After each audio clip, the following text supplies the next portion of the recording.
Hello guys, for today's video tuturuan ko kayo kung paano tanggalin yung following sa inyong Facebook. So simple lang yan guys. So una gawin natin, open muna natin yung apps ng Facebook. Then punta mo tayo sa ating account. Then makikita nyo may 302 following ako. So click nyo lang yung 3 dot, click view as para ma-check natin kung ganun pa rin. So yun na nga, yan pa rin yung nakikita ng mga audience or mga friends ko or mga non-friends. So naka-view as kasi siya.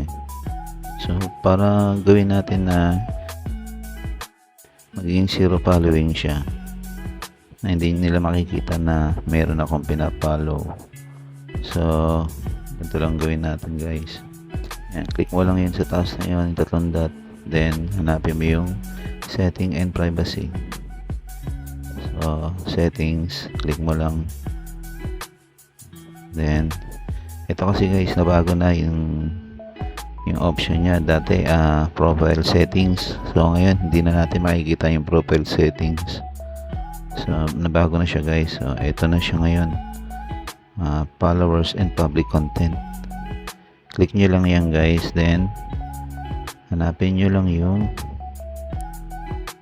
ayan, scroll down nyo lang. Ayan, hanapin nyo yung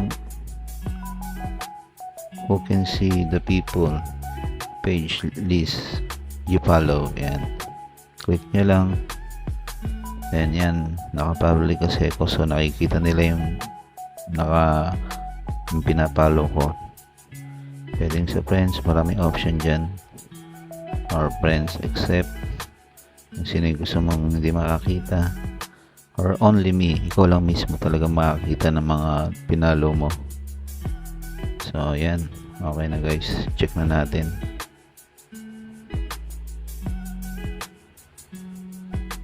Balik na tayo dun sa wall natin. Yan, click mo ulit. Then punta tayo sa account natin, sa wall natin. Then 3 dot dyan sa gilid. Nakita nyo pag ako yung nag-open, so meron siya. So view as lang natin. Yan guys, naka 0 following na. Ganun lang kasimple guys.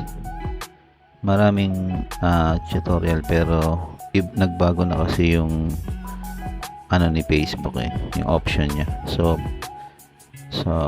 malilito kayong hanapin dahil yung una naka profile settings, ngayon hindi na siya naka profile settings, ibang iba na siya. So ayan lang guys, maraming salamat.